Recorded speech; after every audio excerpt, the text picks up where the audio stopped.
here. All right, so after partitioning, which means carving it all up into pieces, France took control of Syria, Lebanon, Algeria, Morocco, and Tunisia. The British were in charge of Egypt, Iraq, Palestine, Jordan, and a chunk of Saudi Arabia. So these became almost colonies of these two powerful countries, France and Great Britain.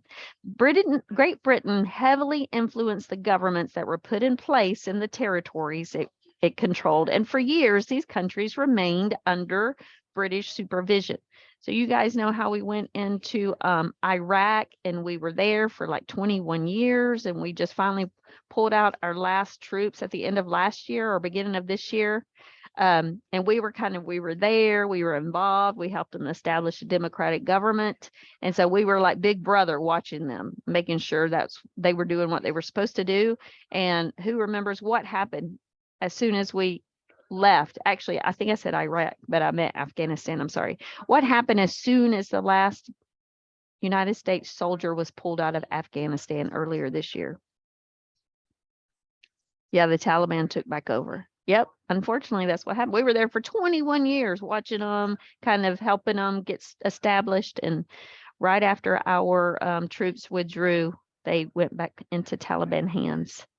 So that's kind of what Great Britain was doing. They were over there. They were kind of heavily involved in the governments, kind of being big brother, kind of watching what was going on. The problems created by this land division have persisted in the Middle East today.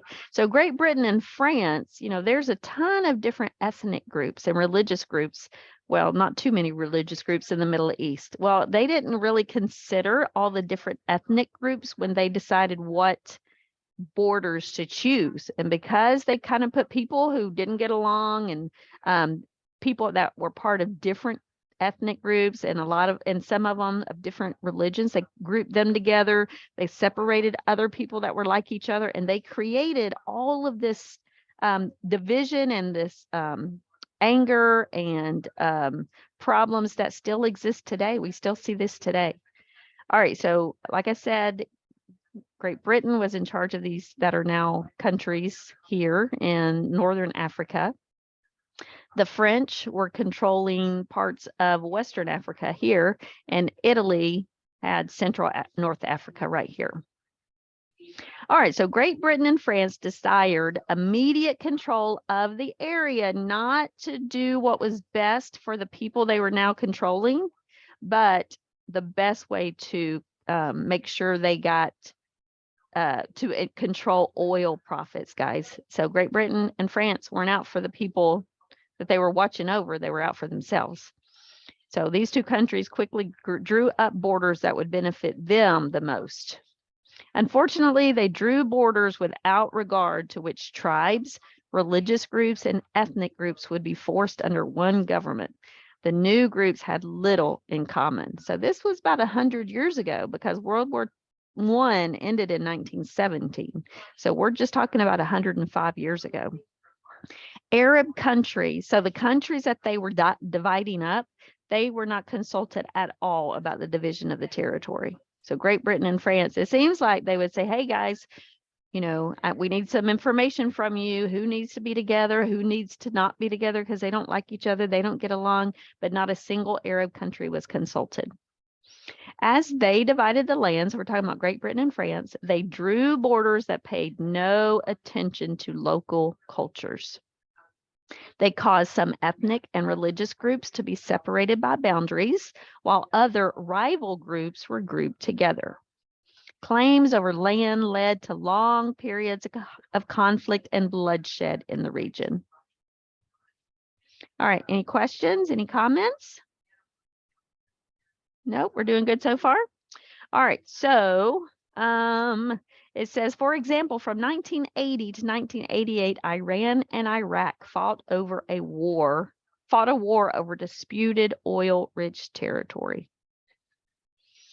All right, so here we have some Iraqi soldiers. They pose in front of a bullet-ridden mural of the Iranian leader. So these countries that are real close to each other and not very large, they've had continuous conflict for years and years and years.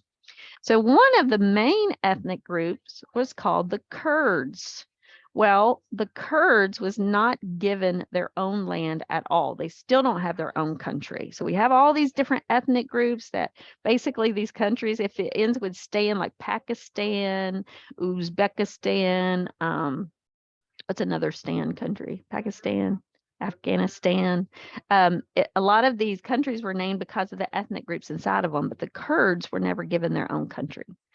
So another problem created by the land division has impacted the Kurds, which is still a very large ethnic group that has lived in the region for centuries. Despite their large population, Kurds did not get their own territory when Europeans partitioned the Middle East. The Kurds were divided between Turkey, Iran, Syria, and Iraq. These countries are uneasy with a vibrant ethnic group and attempt to rule over them with an iron fist. So guys, there is a lot of discrimination in the Middle East against the Kurds, this ethnic group. So look at all of this red area here. So many of these Kurds, that's part of the ethnic group, the Kurds, they live up in the mountains of all of these different countries. We have Iraq, Iran, Syria, Turkey, and the countries that have them in their country, they don't like them.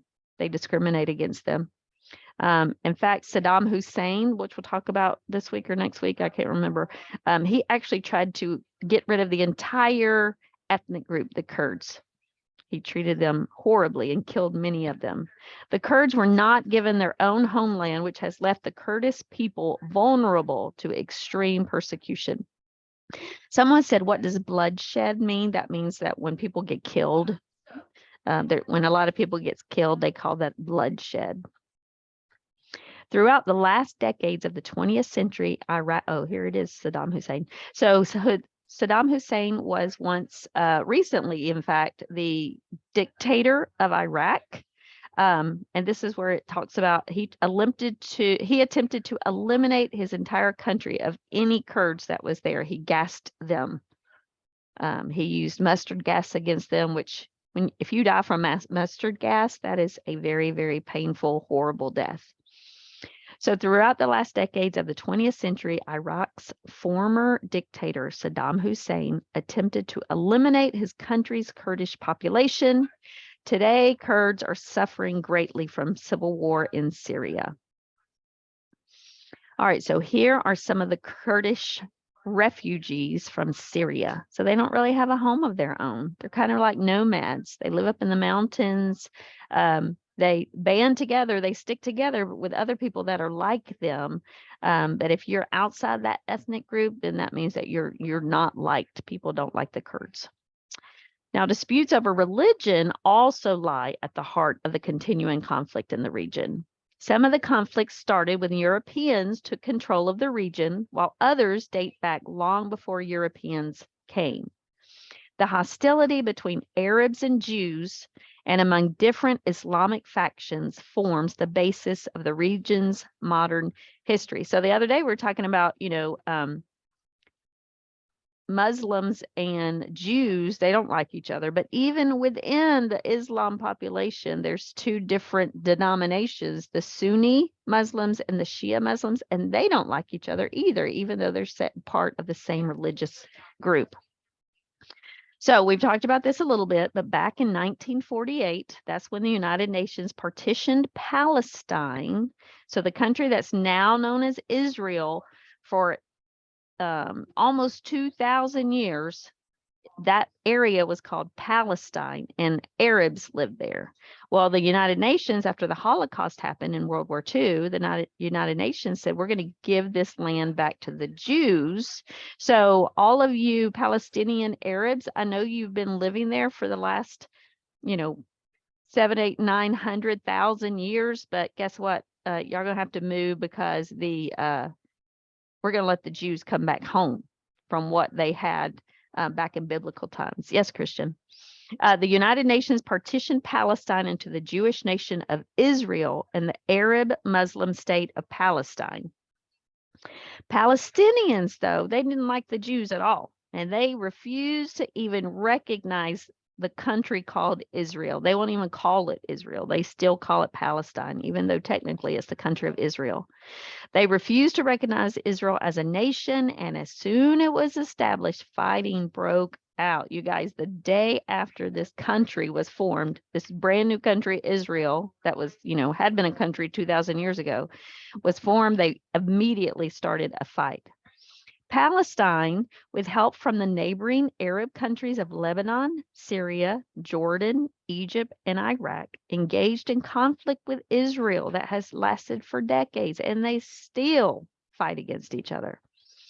All right, so this was prior to the United Nations giving this land back to the Jews, okay? So all of this land was called Palestine.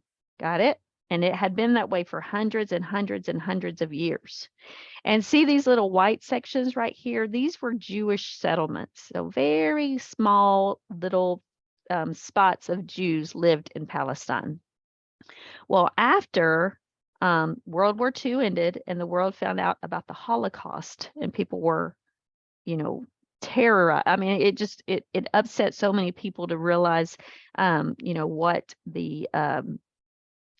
the German Nazis had done and killed 6 million Jews. They decided we're going to call this whole area that's in white Israel, and we're going to let the Arabs stay in these green sections, and we'll refer to those green sections as Palestine. And the people that live there are Palestinians. So look at what a huge difference in land our white section goes from this tiny area to this huge area. And this happened overnight. So if you were a Palestinian Arab and you lived right here, all of a sudden, overnight, the United Nations says, hey guys, this isn't your land anymore. You're going to have to move. You're going to have to go to these little green sections. Even though your parents lived there, your grandparents lived there, your great-grandparents lived there. So they already didn't like the Jews. And then all of a sudden, their land was taken from them and given them to basically their enemy. So can you imagine how things got even worse? Immediately, Palestine declared war against Israel. So Israel was a baby country. And not only did they fight, the Palestinians fight against Israel, they got all the surrounding countries to help them. And you would think definitely Israel would have lost that war, right? Brand new country, Jews are scattered all over the world, and all of a sudden war's declared on them. Actually, the absolute opposite thing happened. Israel beat Palestine and even increased their area even more. It happened again, you guys, in 1967. They had what they called the 6-Day War. And look how little the Palestinian era is now. So Israel is like the little brother that no one likes and wants to pick on them. But surprisingly, Israel is very triumphant when they go to war with all of these countries. Isn't that amazing? Brand new country beats the other guys that have been around for a long, long time. All right, so this is Israel's flag. There, that symbol right there, anybody know what that symbol is called? The Star of David? The Star of David, exactly right. So that's the center of their flag, and that represents, they're saying we are the original Israelites. We are Jews. All right, so Arab nations, like I said, do not recognize Israel as a nation. They don't call it Israel. They still call it Palestine. And Jewish Israel lives in virtual isolation from its neighbors. There is a constant conflict, even today, between Palestinians and Israelis living in the area called the Gaza Strip. Now, that area of land that we're talking about is so tiny, and yet it's fought over year after year after year after year. The land in Israel is sacred to both Jews and Muslims, so the two groups are constantly fighting over it. That's why there are so many conflicts, because that land is considered sacred to both the Jews and the Muslims. And that right there is called the Dome of the Rock, this right here. This was the original tabernacle of the Jews back in biblical days. It's been destroyed twice. The original tabernacle's been destroyed twice. And the second time it was destroyed, it wasn't built back. And so this building that's actually on it now is actually sacred to Muslims, but the Jews still want that piece of property right there. It's the most contested piece of property in the entire world. There's just some examples of Gaza airstrikes, excuse me. All right, so like I said, even within the Muslim population, there's two different sects, SECTS, that don't get along with each other. All right. So you would either you would call yourself a Shia Muslim or a Sunni Muslim. So many conflicts also occur within the Muslim sects in Southwest Asia. As a result of European partitioning after World War I, Sunni and Shia Muslims, who were often rivals, were now forced to get along together in one country. So Iraq has both Sunni and Shia Muslims. The two religious groups have fought for power in Iraq for decades. The more aggressive Iraqi Sunnis have also clashed with Iranian Shiites. All right, so look at this political cartoon right here. They both have a temple that would be considered a house of worship for Muslims, but do you see it? They're like cannons, and they're stationed right across from each other. So the vast majority of Muslims are called Sunni Muslims, and then about 10% of Muslims are called Shia Muslims. So, like I said, they don't like each other either. Here's another example. They belong to the same religious group, but here they're going against each other. All right, so in 1979, fundamentalist Muslims overtook Iran's government and imposed a strict interpretation of Islamic law on all of the country's citizens. Since then, they have worked hard to remove all influences of Western society. So this is when they use their sacred text to become basically their instead of having a U.S. Constitution, like we have a Constitution that has our laws and everything, they actually use their religious text. And that's the countries where the women have to wear those full burqas that cover their whole body. And, it's just very, very oppressive, especially against women. They don't let the women go to school, or if you don't go to school, that means you probably don't know how to read and all that stuff. All right, guys. So that's their notes for today. Anybody have any questions or comments about that? All right. Nobody? Hold on. I accidentally clicked off of you guys. No one?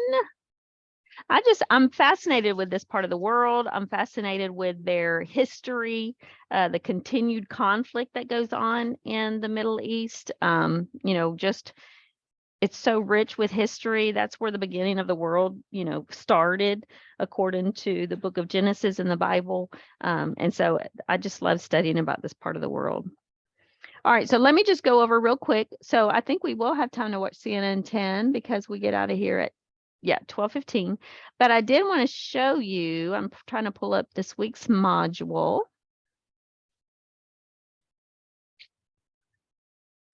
All right, let me share this with you guys. All right, so if you're looking at this week's assignments, so yesterday you had a lot of information to look over and read. And then tomorrow, over the notes that we just went over today, there is a little quiz. And then Thursday, I've given you a 2-day assignment. So it's actually labeled November 17th and 18th. This is a 2-day assignment, so that means I am not going to ask you guys to meet with me on Thursday, just so you have enough time to look at all of the things that I've posted under Thursday and Friday. Okay, so there is a video I want you guys to watch. It talks about the Israeli-Palestine conflict, so that's a very interesting video. I want you to look at these political cartoons, and then when you actually answer the questions, you have to tell me what you think is going on in these political cartoons. Y'all know the cartoon or the commercial about the Energizer bunnies, right? Is that what these look like? Yeah, that's exactly what they're supposed to remind you of, Energizer bunnies. What do you think an Energizer bunny would have to do with anything? Yeah, the batteries, exactly. What does the Energizer bunnies represent? What does it mean? Why does Energizer use these bunnies as part of their advertising campaign.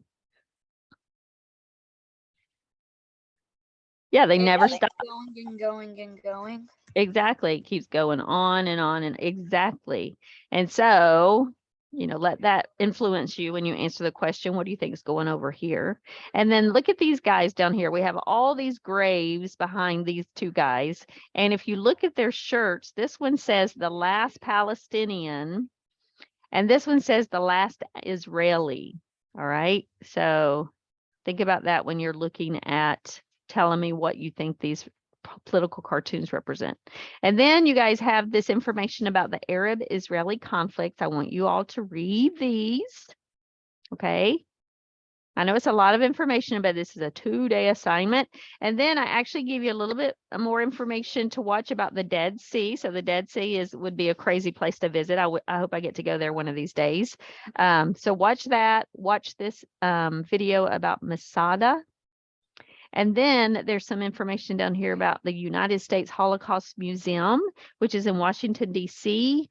Me and my family visited it. It's crazy. It's just, if you ever have a chance to go to this museum, I really hope you get to go. It will change your life. It really will, to realize what these people went through. Okay, so because of all of the reading and the videos and all of that stuff, I don't need to meet with you guys Thursday. I'm going to give you Thursday to go through all of these assignments and just make sure. I mean, next week is Thanksgiving. We don't have school next week. So just take the extra time you have to make sure you don't have any missing assignments. Okie dokie, guys. No one should have missing assignments. All right, so the last thing we're going to do is we are going to watch CNN 10 today. See what's going on in the world. All right, y'all ready?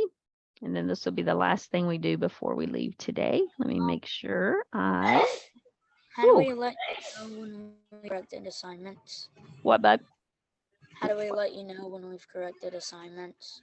When you've corrected assignments? If you resubmit it, it alerts me. It will alert me when you resubmit an assignment. Okie dokie. All right, here we go, guys.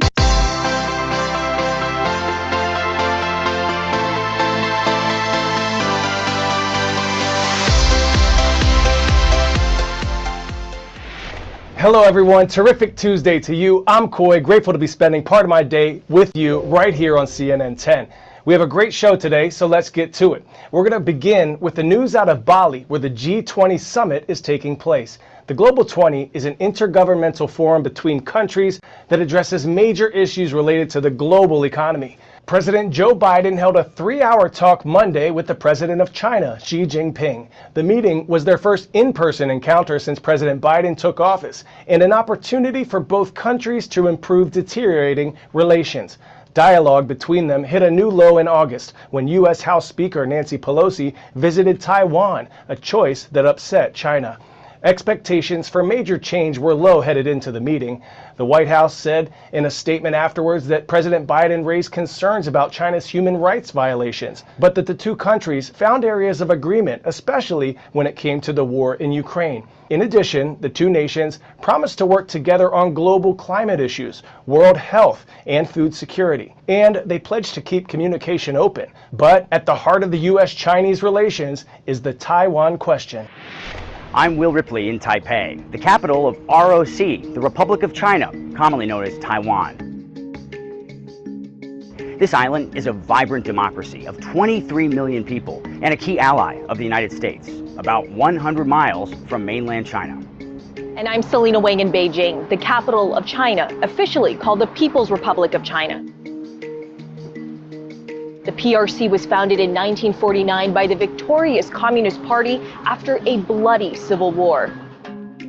On the losing side, the nationalists under Chiang Kai-shek, who had ruled since the 1920s, they fled here to Taiwan, where the ROC flag still flies today. Two sides, both claiming control of one country, a decades-long dispute, halting travel and trade and leaving a lingering threat of war. Initially, both the United States and the United Nations recognized Taipei as the seat of the Chinese government. But amid the shifting political relations at the height of the Cold War, that changed in the 1970s. The PRC replaced the ROC at the UN, and the United States changed diplomatic relations. It moved its embassy from Taipei to here in Beijing. While the U.S. has adopted a so-called one China policy, it has never recognized the Communist Party's sovereign claim over Taiwan.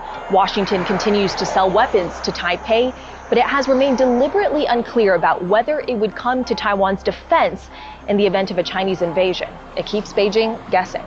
You know, you hear people saying Biden wants to start a new Cold War with China. I don't want a Cold War with China. I just want to make China understand that we are not going to step back. We are not going to change any of our views. That looming threat of invasion is only part of China's ongoing campaign to squeeze Taiwan. Decades of diplomatic pressure by Beijing means this island has very few formal diplomatic allies, because any nation that wants to normalize relations with China has to sever formal diplomatic ties with Taipei. The island's Olympic team can't even carry the Taiwanese flag. They have to compete under the name Chinese Taipei. In Singapore in 1992, the two sides did agree, at least in theory, to the existence of one China. It's impossible to overstate just how important Taiwan is to the ruling Communist Party and its legitimacy. China sees the self-ruled island as a breakaway province that must be reunified with the mainland, even by force if necessary. Reunification is also rooted in the Communist Party's goal to reverse China's century of humiliation by colonial powers. That means returning China's borders to something more like that of the Qing Empire. It's the basis of modern China's claims to Xinjiang, Tibet, Hong Kong, and Taiwan. Putting sovereignty on the back burner gave Taiwan's economy a boost. Cross-strait trade, tourism, and money moving again. In 2015, the ruling parties on both sides met again in Singapore, a historic summit between Chinese leader Xi Jinping and Taiwan's then president Ma Ying-jeou. 1 year later, a turning point, Taiwan's 2016 election of Tsai Ing-wen, the island's first female president, leading a longtime pro-independence party. Tensions rising ever since. Something Taiwan blames on China's plan to push its power across the Indo-Pacific. Taiwan's young democracy divided on the issue of unification with the mainland. The tide is turning. In 2020, Tsai won a landslide re-election, vowing to defend Taiwan's democracy from Xi's increasingly powerful and authoritarian China. Cross-strait ties plunging to their lowest level in decades. 台湾人民和朝野政党的最大的共识就是捍卫主权以及我们民主自由的生活方式，这一点我们没有妥协的空间。 With U.S.-China tensions at an all-time high, Washington and Taipei have moved closer. In 2016, then U.S. President-elect Donald Trump broke a decades-long precedent and spoke to President Tsai on the phone. He also elevated official exchanges between Washington and Taipei, a move that infuriated Beijing. China's refusal to condemn the Russian invasion of Ukraine has many here asking, what is Beijing planning for Taiwan? Testing the island's defenses, flying scores of warplanes near the island, making President Xi's long-standing calls for peaceful reunification ring hollow. We will not allow China to isolate Taiwan. In August 2022, U.S. House Speaker Nancy Pelosi became the highest-ranking U.S. lawmaker to visit this island in 25 years, a move Beijing called a major political provocation. In response, China launched military exercises beyond the median line, encircling the island. During her visit, Pelosi delivered the unequivocal message that America stands with Taiwan. But if the time comes, would the U.S. send in American troops to defend this Chinese-speaking democracy, a democracy with an uncertain future?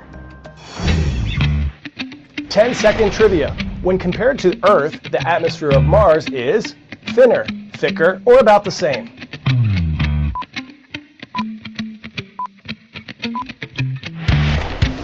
The atmosphere of Mars is over 100 times thinner than Earth's.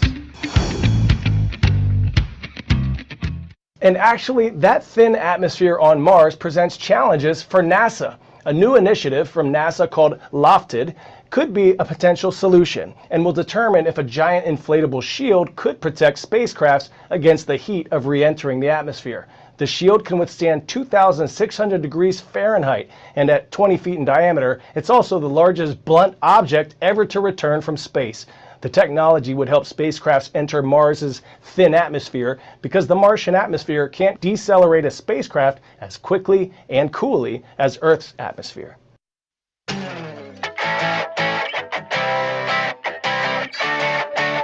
And we're ending today's show with a bang for 10 out of 10.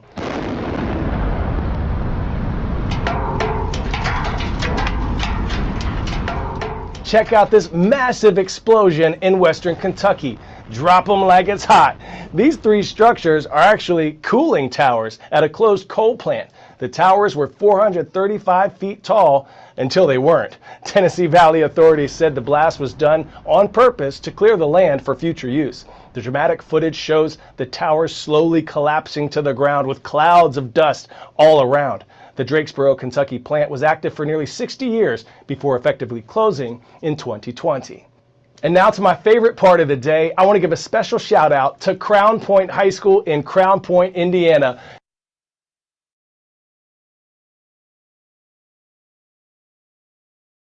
I was muted. All right, so a lot of people left, so I'm marking the following people absent. If you are here and I call your name, let me know. Kaylee, Wyatt, you came in, didn't you? Emma Johnston is absent. Peyton Presley, Gabriel, Nevaeh, Kellen. All right, thank y'all for sticking it out. I appreciate it. Oh, Caitlin Perez. Yeah, I got you. You're here. Okay. All right, you guys. Layla has a question. Yes, ma'am.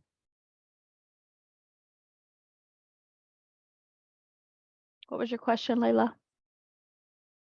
No? Okay. All right, everybody